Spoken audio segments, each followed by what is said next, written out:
There is a fifth dimension, beyond that which is known to man. It is a dimension as vast as space and as timeless as infinity.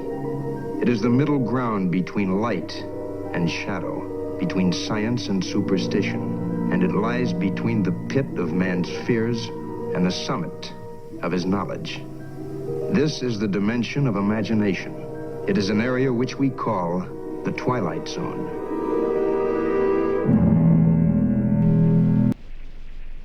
You are now entering the gray edge of civilization, that shimmering place where the line between order and chaos blurs beneath low clouds and tall spruce, where men and women with aviation passion and headsets trace the pulse of life to places forgotten by time. The coordinates tonight are simple. Sentinel Island Lighthouse, a lonely finger of rock in history pointing into Lynn Canal. The assignment, however, is anything but simple. Our craft, a helicopter from Coastal, one of Juneau's flying lifelines,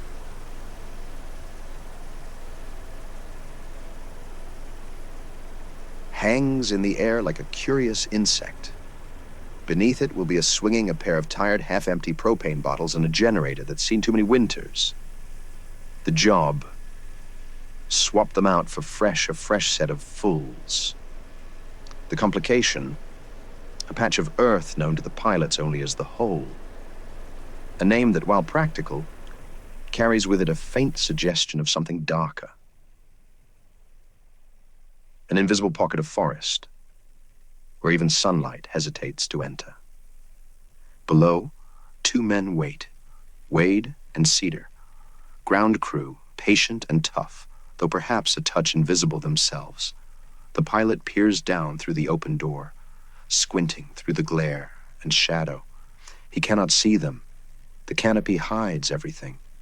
The trees rise like sentinels themselves, black-green, motionless, and conspiratorial. A simple flash of high-vis orange, a beam of light from below, that would help. But there is none.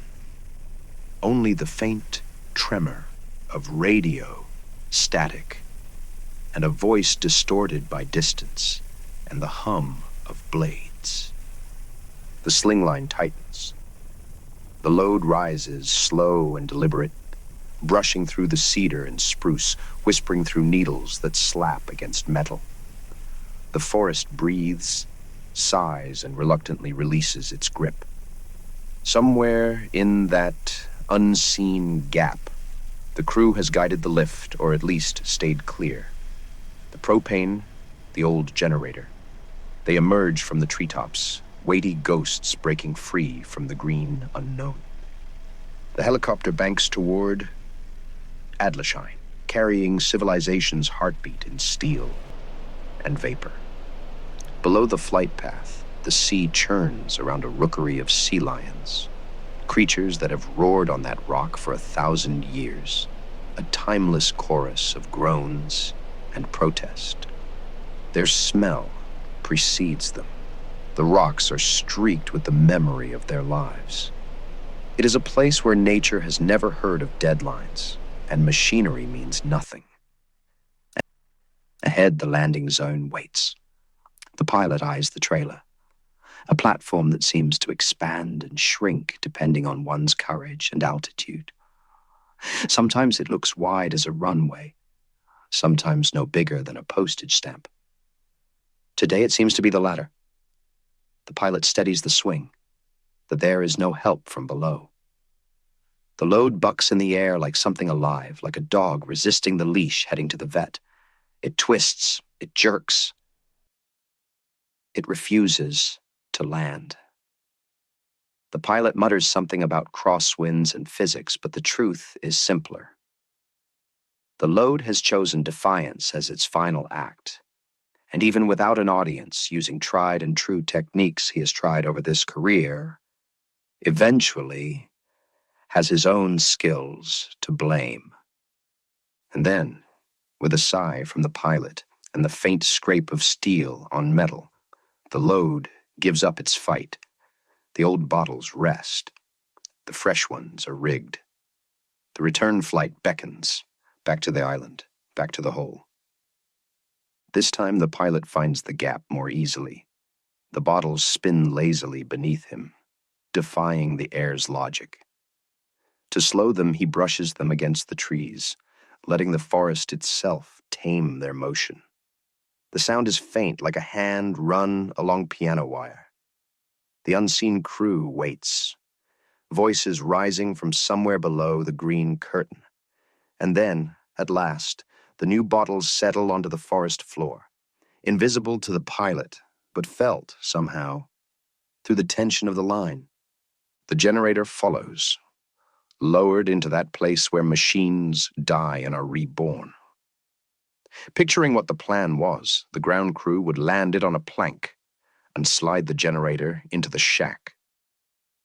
It was all invisible to the pilot, who just hoped everything went smoothly.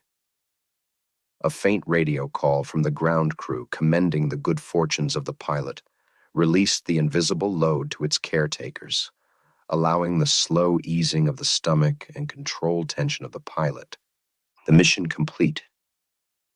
Pieces of the helicopter, previously removed, were reinstated to the normal spots. The helicopter pulls power, climbing out of the dark pocket and back into the overcast light of the southeast sky. Another small victory, wrestled from the elements. Another thread of life restored to the farthest corners of Alaska. For the men and women who fly here, this is just another day with coastal helicopters, another morning's work in the space between storm and silence. But to those who understand what it means to live on the ragged edge of the map, it's something else entirely. It's the low roar of a rotor blade echoing against eternity. The brief intersection of man, machine, and wilderness in a place that could only exist in one realm, that middle ground between seen and unseen, real and unreal, the twilight zone.